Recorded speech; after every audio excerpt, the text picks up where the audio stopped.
Ah, d'accord, très bien. Je suis en train de travailler sur un nouveau projet, voilà, une campagne pour l'inclusion, la féminisation des sciences et de la tech. Donc finalement, les sciences et la tech inclusive. Voilà. Alors, qui suis-je?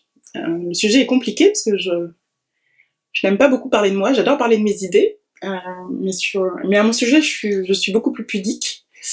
Et en fait, il y a beaucoup d'idées qui se bousculent dans ma tête. Je n'aime pas les présentations classiques, trop scolaires. Et j'ai pensé à deux choses en réalité. Je me suis dit que peut-être que ça vous donnerait une bonne définition de qui suis-je. Quand j'étais adolescente, j'ai fait du sport. J'ai fait de l'athlétisme et de la gymnastique. Et en athlétisme, mon coach me faisait passer assez facilement du 100 mètres au 400 mètres sans préparation, en compétition. Et donc je râlais, j'étais pas contente. Et à chaque fois, il me disait, mais si, c'est bon, tu vas y arriver. Voilà, donc je suis ce genre de personne. Le genre de personne qu'on balance dans la piscine. Et d'ailleurs, c'est comme ça que je suis devenue consultante. Team leader de l'époque avait vendu un grand projet. J'étais en salle d'attente pour évoluer. Et ils ont considéré que c'était le bon moment, donc ils m'ont jeté dans la piscine, sans préparation. Ils m'ont dit, bah voilà, ça y est, c'est bon, t'es consultante. Et en fait, j'ai eu un peu peur, et ils m'ont dit, bon bah, de toute façon, on te jette dans la piscine, puis on verra si tu coules, mais ne t'inquiète pas, tu ne couleras pas. Bon, et en effet, j'ai pas coulé.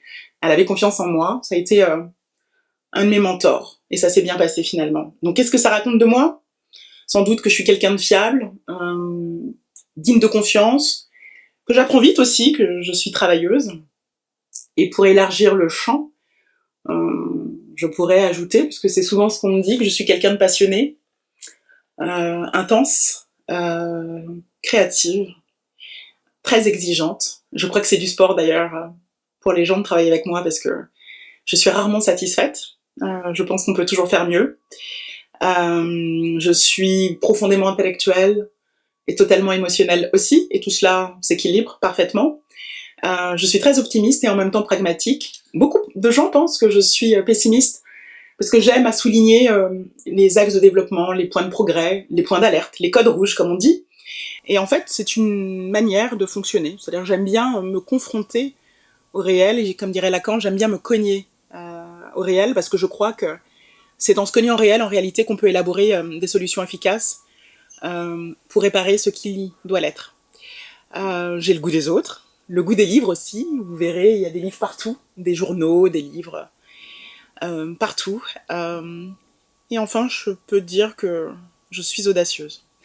Et je me sers de tout ça pour faire mon métier. Alors quel est-il? Évidemment, ma matière première, c'est la gouvernance. Et mon métier, c'est d'accompagner les transformations pour relier l'économie à l'humain. Relier l'humain à l'économie. C'est ce que je fais depuis 10 ans bientôt. Et j'en suis fière.